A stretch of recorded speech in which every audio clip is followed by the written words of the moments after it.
chers internautateurs et internautatrices, bienvenue dans cette Trick TV, somme toute particulière et spéciale, car nous sommes vautrés dans le canapé. C'est cool. Et je peux t'avouer que j'ai fait toutes les Trick TV à 3, ce qui me mettait dans une position absolument difficile pour mes genoux. Et là, on n'est que 2 avec messieurs Cédric de Repoprod. Comment ça va bien, Cédric? Ça va très bien, un petit peu fatigué. Et là, on est bien là. Mais là, c'est. Là, moi, je veux dire que là, j'ai pris mes aises. Moi, là, on est. Le seul canapé du salon, en fait. Ah, c'est ça. Et là, on est super bien installé. On est content de t'accueillir. Je suis très content d'être là aussi. J'imagine que tu es content d'être là parce que vous avez quand même reçu le jeu de l'année hier. On est très content d'être avant-hier maintenant. Avec Avant-hier, avec Concept. Super content. Vous y attendiez? Pas sûr? Ah non, on n'était pas sûr du tout. On imaginait bien que Concept avait ses chances. Mais il y avait du lourd quand même. Il y avait du bon. Ouais. Et c'était pas gagné. D'accord, vous n'étiez pas persuadé, vous doutiez. Bâtisseur et Augustus nous foutaient un peu les jetons quand même, quoi. Donc, Et du coup, vous l'avez quand même emporté. yes. C'est plutôt une bonne chose. Et le jeu, a priori, se comporte très bien sur le salon. Oui. Concept a la particularité d'être tout aussi gamer que grand public. Enfin, c'est un anti-bio ludique à spectre large. Et donc, quand c'est des journées grand public comme aujourd'hui à Cannes, les gens apprécient et se marrent. Vous avez le modèle géant? On a le modèle géant. Et c'est ce que je disais, ce que je discutais avec, je sais plus, un journaliste de No Life qui me demandait, bon, je suis membre du jury, il n'y a pas de secret, la particularité de Concept, etc. Et j'expliquais que même si je ne suis pas moi un joueur du jeu Concept, c'est pas ce jeu. Le mob, ça dort. Voilà, c'est pas mon style de jeu. Les gens le savent, j'aime pousser du cube, tu me connais, voilà. Mais j'expliquais que la force de Concept, c'est que c'est un des rares jeux, et il y en a très très peu, surtout avec le modèle géant que vous mettez. Tu n'as pas besoin qu'on t'explique la partie. Ouais. Tu es spectateur, tu regardes des gens jouer. On te dit, vous voulez jouer, tu fais non. Oh non, moi je sais pas jouer, je sais pas mon truc. On commence à placer des pions et les gens peuvent pas se retenir, s'ils ont trouvé, de dire le mot. Et ils jouent sans faire exprès. C'est ça la force de Concept. Ils jouent sans faire exprès. Voilà, ils jouent sans faire exprès. C'est ça, non? Tu es d'accord avec moi? Je suis tout à fait d'accord. En fait, c'est un jeu qui capte comme les règles. Les règles tiennent sur un post-it. Bien sûr. Voilà, on pose des icônes, je peux pas te parler, tu dois deviner. Je peux juste dire oui, non ou tu chauffes. Bon, ça va très vite. Et comme les icônes se veulent universelles, c'est-à-dire vraiment on a essayé de résumer ça pour que c'est plus ou moins évident ce que ça va être, mais donc c'est lisible par la plupart des gens. Tout le monde comprend que l'animal jaune-noir qui vole, qui est petit et qui pique, c'est une abeille. Bref, c'est un très beau travail d'édition. D'ailleurs, c'est Gaëtan qui l'a soumis, Gaëtan Beauchanou, l'un des co-auteurs avec Alain Rivollet. Pendant la cérémonie, il l'a dit, gros travail de la part de Repoprod sur la mise en place, la scénographie. Ça a pris beaucoup de temps chez nous. Et ça paraît un peu bête parce que quand quelque chose est simple, on ne se rend pas forcément compte que ça a été long de simplifier la chose. Et avec Concept, nous on est très contents d'être arrivés à ce niveau de simplification. Tu sais que l'un des plus gros boulots sur Concept, ça a été de réduire le nombre d'icônes. Ah oui, tellement vous en aviez mis au départ. Parce que au début, il y en avait plein. Et à un moment, ce qu'on a fait, c'est qu'on a fait une base de données et que c'est Alain Rivollet qui avait fait ça aussi avec le niveau d'utilisation des icônes. On prenait tous les mots de la liste, et il y en avait plus de 1000, enfin toutes les propositions. Et pour faire deviner ça, j'utilise tac, ok, tac. Et quand on s'est rendu compte que certaines icônes étaient utilisées moins de 1% du temps, on a dit, c'est que celle-là n'est pas nécessaire. Et on les a virées. Par contre, il y en a certaines qu'on n'a pas virées volontairement. Un truc tout bête, voilà, tu as chaud-froid. On a essayé chaud et froid, alors que la plupart du temps, tu peux utiliser uniquement chaud parce que tu as une icône inverse. Ah oui. Toi, haut pour bas, chaud pour froid, etc. Et il y avait encore moyen de résumer Concept peut-être à 80 icônes au lieu de 108.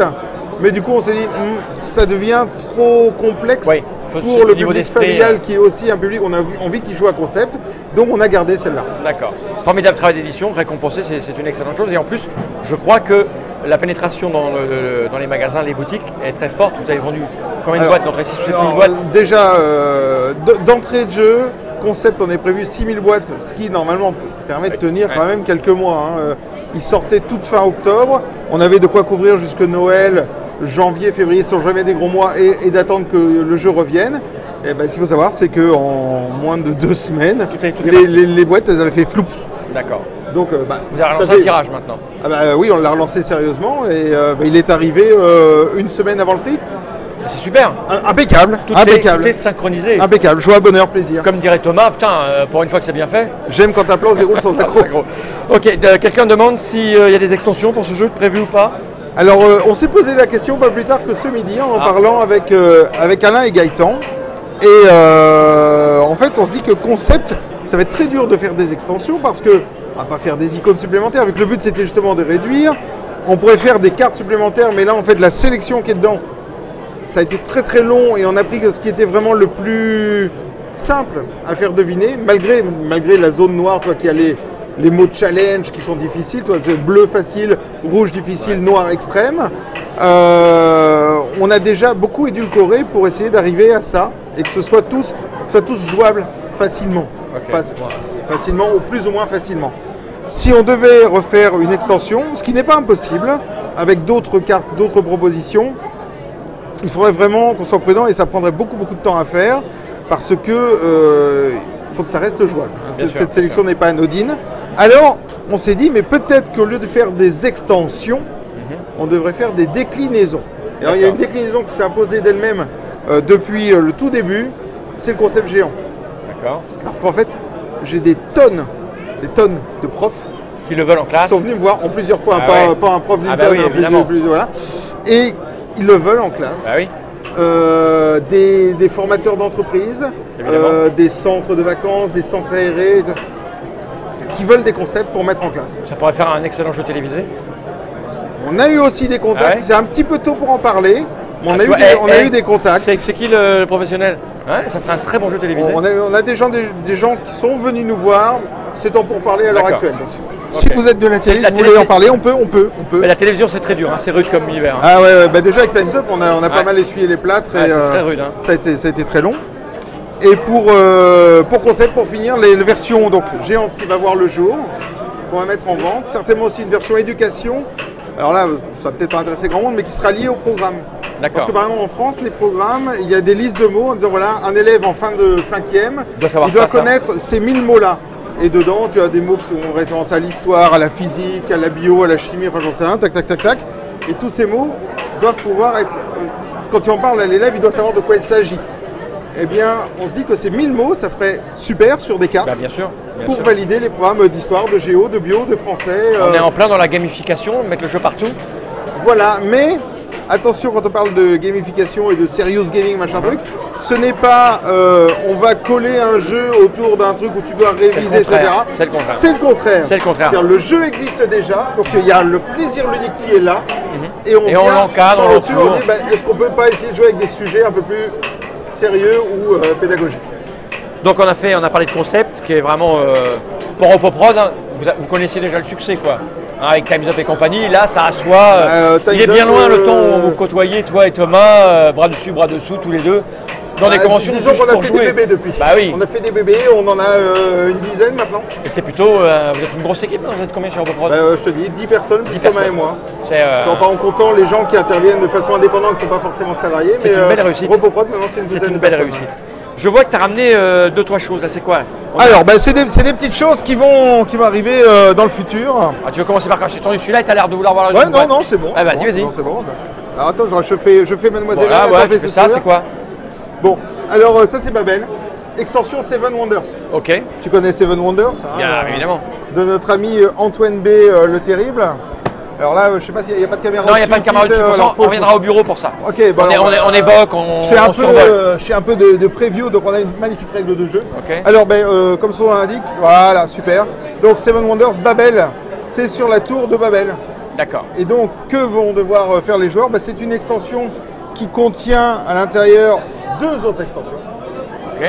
Qui elles-mêmes contiennent... Non, on s'arrête là. Donc l'extension en contient 2.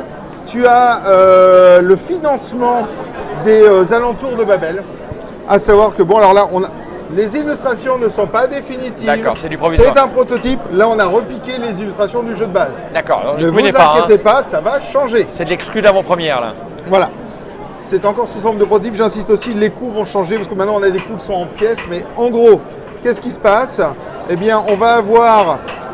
des bâtiments à construire, je vais arriver à le mettre dans le bon sens. Bon alors ça je vais cacher, hop, ça n'existe plus, je cache les autres, voilà. Donc sur ces bâtiments, on va mettre plusieurs petits pions qui vont être là. Ça va être le nombre de joueurs moins 1. D'accord. Donc si on joue à 5, on va mettre que 4 pions. Et là, comme vous pouvez le voir, c'est une carte bleue, enfin c'est une grande carte bleue, ça c'est la taille réelle. Hein. Ah oui. C'est pas agrandi, ça restera réellement comme ça. Donc il y en a du premier, deuxième, troisième âge, etc. Et donc on va avoir cette grande carte qui est sur la table, qui va être accessible à tout le monde. Et maintenant, lorsque je vais construire une carte bleue, hein, dans le jeu de société classique de Seven Wonders, je construis une carte bleue, je peux payer un coût excédentaire qui sera en pièces d'or ou en matière, mais pour l'instant on est plutôt en train de s'orienter vers les pièces d'or, qui sera indiqué dans le coin. Par exemple, une pièce de plus au premier âge, ou 3 pièces de plus au deuxième âge. Enfin, ça coûte cher parce que forcément il y a un petit peu moins de sous pour faire la suite. Et si tu le fais, tu as le droit de prendre l'un des pions-pions pour toi. D'accord. Super. Je rappelle que si on est 5 joueurs, il n'y a que 4 pions-pions. Ouais, bon, voilà. Qui va... Prochain tour de jeu, peut-être que je construis une autre carte bleue et peut-être que je refais le coup. Je me retrouve avec 2 pions-pions. C'est bien. Ok. À quoi ça sert? À la fin de l'âge en cours, il y a 2 solutions. Soit il n'y a plus de pions-pions, super. L'alentour de Babel a été financé. On a construit une belle obélisque où, dans ce cas-là, tous ceux qui ont un pion-pion reçoivent le bonus. D'accord. Là, par exemple, 2 pièces d'or. Mais ça peut être différent. Mais si j'ai 2 pions-pions, c'est 4 pièces d'or que je vais prendre. Ah oui. Et maintenant, imaginons que, la grande honte, nous n'avons pas réussi ensemble, nous, à construire, il reste un petit token dessus. C'est mal. Ça n'a pas l'air bien, ça. Dans ce cas-là, il y a un malus. Ça n'a pas l'air bien. On va tous perdre une carte rouge. D'accord. Sauf ceux qui ont un pion-pion, parce qu'eux, ils ont quand même essayé de le faire. Ils ont tenté le coup. Voilà. Donc, toutes ces cartes vont avoir des bonus et des malus. Elles vont avoir plusieurs couleurs. Ah, par exemple, voilà. Ok, voilà. Là, tu perds les choses qui font mal, là. Hein. Voilà, donc là, tu perds toute ta fortune. Ouais, ça fait mal. Hein. Ou alors, tu gagnes 6 pièces d'or. Je te prie de croire que ça va motiver les gens à jouer une petite carte jaune. Donc là, on est fort sur des éléments qui viennent perturber le cours normal de la partie. Okay. C'est-à-dire, j'ai ma stratégie à Babel, enfin à Seven Wonders, je suis habitué, je fous en l'air l'argile, t'en auras jamais, toi tu pourras jamais faire le palace au dernier tour, il n'y a que moi qui pourrais, gna gna gna. Bam, ce n'est pas si évident que ça. Parce qu'il y a des petits bonus qui vont arriver, des petits malus. Et il y a une deuxième extension à la boîte. Ah oui, tu as dit qu'il y en avait deux. Voilà. Bon, on a 12 000 tonnes de pions, là, je les enlève. On va avoir les lois. D'accord. Parce que tu sais que Babel, hein, les peuples se sont unis pour élever cette tour jusque Dieu, mais pour que ça marche, il faut quand même se mettre d'accord sur 2-3 trucs. Donc, il y a des lois qui vont intervenir. Alors, on a la table des lois. Un plateau sur lequel on va pouvoir jouer. Donc ça, c'est le côté 3, 4, 5 joueurs, je pense, ou 3, 4 joueurs. Et de l'autre côté, on a 6, 7, 8. Donc là, tu remarques qu'on a 4 étages, là, il n'y en a que 3. Et comment on va faire? Tu vas empiler? On va empiler, on construit la tour de Babel. Mais la tour de Babel, c'est construite autour de lois. D'accord. De lois divines. Enfin, divines, non, pas vraiment, mais bon. Donc au début, on a plusieurs lois en main, on les draft. Si Jean Gardune se les passe, cette taille-là, oui monsieur. On ne lésine pas sur la taille de la loi. Et donc, après avoir drafté tout ça en début de partie, on va tous retrouver 4 lois en main. D'accord. Super. Et pendant la partie, tu te souviens, à Seven Wonders, il y a 3 actions possibles. C'est soit je joue la carte, je paye, soit je construis ma merveille, je paye, soit je défausse ma carte et je reçois 3 pièces d'or. Maintenant, tu peux défausser ta carte et au lieu de recevoir 3 pièces d'or, tu construis une loi. Hop là, je la jette, pardon. Donc tu la poses sur le plateau et la loi s'applique. Et elle s'applique à qui? Elle s'applique à tout le monde. Ah ouais. Alors par exemple celle-ci, bah voilà, j'en ai expliqué quelques-unes. Hop, ouais, c'est bon, j'ai baissé pour Node. Voilà, hop, super. Donc celle-ci, chaque fois que tu construiras une carte bleue, dans le futur, tu recevras des pièces d'or correspondant à l'âge en cours. Ah ouais, au premier âge, tu reçois 1, 2 ou 3. Hop là, j'en prends une autre. Ah, celle-ci, les cartes brunes. Il n'y a plus que les ressources simples qui fonctionnent. Ah oui. Les ressources doubles ou les ressources multi ne fonctionnent plus. Du tout, tu n'as même pas un. Alors, ça ne fonctionne plus tant que cette loi est active. Peut-être que tu vas avoir envie de voter une autre loi pour recouvrir celle-là, cette loi scélérate que tu as votée, toi qui au début n'a fait que des ressources simples et qui m'a laissé toutes les ressources doubles. C'était un coup de jarnac. D'accord. Voilà. Etc. etc. Ici, des réductions. Ça devient un peu méchant. Des réductions commerciales qui s'appliquent à tout le monde. Ici, lorsqu'il y a un chaînage. Oh là, j'essaie de ne plus bouger. Je ne bouge plus, je ne respire plus. Voilà. Lorsqu'il y a un chaînage, eh bien, tu reçois. Tu dois payer. Tu dois payer un surplus de l'âge. Voilà. Et on en a toute une palanquée comme ça qui vont introduire. Alors, il y a des gens qui disent ouais, ça introduit du chaos. Quelqu'un qui dit, ah, ça va ralentir. C'est vrai, le jeu dure plus Ah oui. longtemps. Mais si on ne veut pas jouer longtemps, on n'y joue pas avec l'extension. Voilà. C'est la vie, elle est simple. Mais alors, ça introduit non pas du chaos, mais beaucoup de variétés, surtout beaucoup d'interactions. C'est tu es en train de me faire une stratégie verte. Tu es en train de récupérer tout le machin. Et bam, tiens, je t'empêche de faire des chaînages. Ah mince. Et voilà, tu crées des petites surprises comme Bien ça, sûr. sachant que ces lois peuvent être soit positives pour tout le monde, soit négatives pour tout le monde. Bien sûr. Par exemple, les cartes bleues elles vont coûter plus cher, ou les cartes bleues vont être gratuites. Alors là, ou les étapes de merveille sont gratuites, alors là c'est la fête. Tu es en train de jouer aiguisé, il te faut de la pierre, il te faut des machins, pam, étage de merveille gratuit. Du coup, les autres joueurs, ah merde, il va... Ça englue les stratégies. Interaction, ouais, maintenant il va gagner, donc ça rajoute un petit peu de tension, on va dire, entre les joueurs. Et il va falloir t'adapter, c'est ça qui est formidable. Du coup, voilà. Tu te prends une tuile sur la gueule. Par contre, je t'avoue que les gros joueurs de Seven Wonders qui ont leurs ouvertures habituelles, c'est mort. Je gagne toujours quand je fais ça, ça va les déstabiliser très fort au début. Et c'est plutôt intéressant du coup. Ok, ça renouvelle le jeu. Alors ça sort normalement en juin. Ok. Donc ça s'appelle Seven Wonders Babel. Il y a les deux extensions dedans. Tu peux jouer qu'une ou que l'autre. Les deux. Tu peux jouer les deux. Et tu peux même mixer avec Leaders et avec Cities si tu as envie. D'accord. Tu peux te faire avec Ultimate Seven Wonders. 8 heures. Non, pas 8 heures, parce qu'on s'amuse en faire de temps en temps, parce qu'on teste quand même. Pas sûr que ça marche. Mais pour peu que tu la fasses à 8 en équipe, full extension, tu es parti pour une bonne heure. Ok. Sans problème. D'accord. Qu'est-ce que tu as d'autre? Il nous reste plus beaucoup de temps, mais vas-y. Ah ben je vais faire vite. Mascarade. Hop, ça, je les jette, voilà, hop, hop. Alors, tu connais Mascarade de notre ami Bruno, bien sûr, qui a été nominé à Cannes. Eh bien, c'est l'extension Mascarade. Donc, je précise, c'est under development, les graphismes ne sont pas définitifs, blablabla. C'est un prototype, j'insiste. Alors, dedans, on va avoir un rappel. On va avoir, oups, je les sors, des nouveaux pions. Ok, on s'en fiche. Des protège-cartes qui ne devraient pas être là. Et surtout, de nouveaux personnages. Alors, je vais essayer de montrer des nouveaux. Voilà, par exemple, ici, on a le sage. Alors, le sage, lui, il peut regarder les cartes des autres joueurs et il touche un petit sou. En fait, cette extension, tu la mixes avec le jeu de base. Ok. Tu sais, il y a l'histoire du setup. On dit qu'il faut autant de cartes qui ramènent de l'argent et d'autres pas. Là, tu t'amuses un peu plus. Et ben voilà, tu rajoutes, tu fais ton setup en disant, bah, tiens, on va faire cette partie avec le sage, par exemple, à la place de l'espion, ou quelque chose comme ça. Et donc, elles apportent de la variabilité. Alors, je vais t'en décrire quelques-unes. Donc, le sage permet de regarder les cartes de deux autres joueurs et tu gagnes un petit sou. Il est sage. Voilà, c'est important, il est sage. Bon, l'assassin, ça c'est encore under development, on va dire. Ici, qu'est-ce que je peux te dire d'autre? Attends, le module intriguant. La princesse. La princesse, c'est rigolo. Enfin, c'est encore à l'étape de proto. Il y a des pouvoirs qui peuvent changer.